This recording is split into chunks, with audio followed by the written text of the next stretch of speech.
Bonjour à tous. La faiblesse de la France aujourd'hui, c'est pas celle de l'État, car objectivement, il a tous les moyens régaliens, notamment, on le voit aujourd'hui, pour endiguer sur quelques jours une telle contestation. Non, la faiblesse de la France, c'est sa nation. Plus de valeurs, plus de culture, plus d'identité, plus de religion, et plus de respect ni de l'histoire, ni de nos vieux. C'est pour cela qu'aucun pays européen ne pourrait vivre aujourd'hui ce que l'on vit à travers de tels événements. Car l'Espagne et le Portugal sont des nations, l'Allemagne est une nation, l'Italie est une nation, pour ne citer qu'elle. La Suisse aussi, la Belgique malheureusement beaucoup moins. La France n'est plus une nation, plus de culture ni de tradition.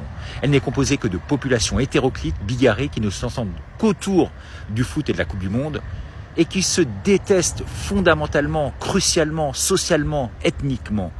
Tout cela a été bien voulu, entretenu par une caste bourgeoise née sous Mitterrand, reprise par Sarkozy, Hollande, et qui ont complètement dénaturé le pays à travers ce petit roitelet aujourd'hui à l'Élysée. Hier, on me disait ce que tout le monde semble dire, les racailles sont d'origine africaine. Mais comment se fait-il que lorsque vous allez au Maroc, en Tunisie, en Algérie, vous aurez sur place une paix royale et que pratiquement jamais vous n'aurez aucun problème de sécurité, même en étant blanc? Ce ne sont pas des racailles sur place, ce sont des gens doux, affables, au regard gentil, généreux. Et on nous fait croire aujourd'hui que l'islam c'est la terreur. Non, les Arabes et les Noirs, musulmans pour la majorité, ne sont pas des voleurs. J'ai vécu en Afrique longtemps. Comme nos autorités et la presse nous poussent à vouloir nous faire croire et à nous monter notamment les uns contre les autres.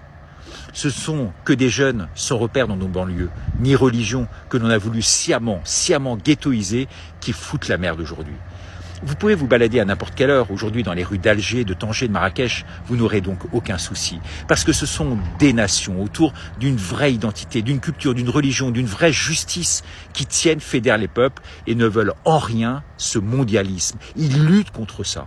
En France, on a tué le spirituel. Leur guerre, elle est avant tout spirituelle. En France, nos racailles ne prient pas. Ceux dans les quartiers qui prient, ils ne vont pas voler ni casser les vitrines des magasins.